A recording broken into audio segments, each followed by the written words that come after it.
Election act तरमीम में इमरान खान को रोको, नैब तरमीम में इमरान खान को फंसाओ, आईनी अदालत इमरान खान का फैसला ना हो, पीका एक्ट ये इमरान खान के हामी क्यों बोल रहे हैं, जाली पर्चे, जाली मुकदमे, जाली गिरफ्तारियां इमरान खान, जाली फैसले इमरान खान, सैकड़ों प्रेस कॉन्फ्रेंसें इनकी इमरान खान, पाबंदी, गवर्नर राज, गद्दारी इमरान खान।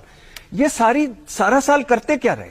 एक बंदा जिसको ये कहते हैं कि वो उसका अब सियासत में नामो निशान नहीं, वो अंदर है ताहियात, वो फलां है और उसके सारा गिर्द करते रहे। और मुल्क की अगर कोई थोड़ी सी इज्जत और नेकनामी बनी तो वो दूसरी तरफ से। इनको तारिक फजल साहब भाई हैं, दोस्त हैं, लेकिन ये क्या तवक्को कर सकते हैं कि रोज इमरान खान की बहनों पर आप पानी फेंकते हैं, रोज उनको वाटर कैनन से उनको पानी फेंकते हैं, किसी बहन को उससे बालों से पकड़कर घसीटते हैं।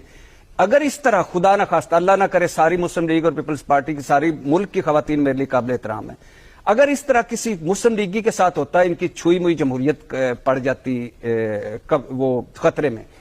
और मैं फिर एक मरतबा इमरान खान कहा करता था, हम मानते ही नहीं थे, कहा करता था यार जब इनकी बका को, इनकी गद्दियों को, इनके शाही खानदानों को खतरा होगा, ये मेरे खातर इकट्ठे हो जाएंगे।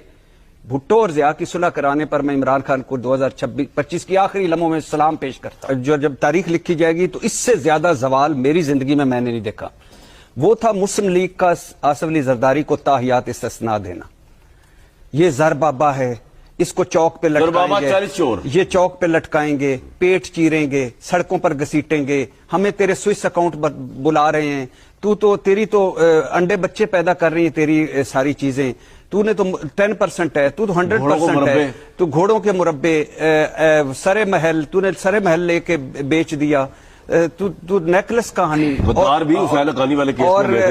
और वो क्या कह रहे थे? वो कह रहे थे शेख मुजीबुर रहमान है पंजाब का, नवाज शरीफ दरिंदा है, नासूर है, और मौलवी नवाज शरीफ, और पता नहीं क्या क्या। तो मुस्लिम लीग नून और पीपल्स पार्टी का इकट्ठा होना ये सवाल है। इस मुल्क की बुनियादी, यानी इस मुल्क की जो बच्चे हैं, बच्चों ने भी इस पे मजाक उड़ाया कि यानी मुस्लिम लीग और पीपल्स पार्टी इकट्ठे हो गए, ज़िया और भुट्टो इकट्ठे हो गए, मशरक और मगरब इकट्ठे हो गए, और फिर उस पर ताहियात इस्तिस्ना देना। हुकूमत ने किया क्या है? हुकूमत ने सारा साल एक ही काम करती रही है।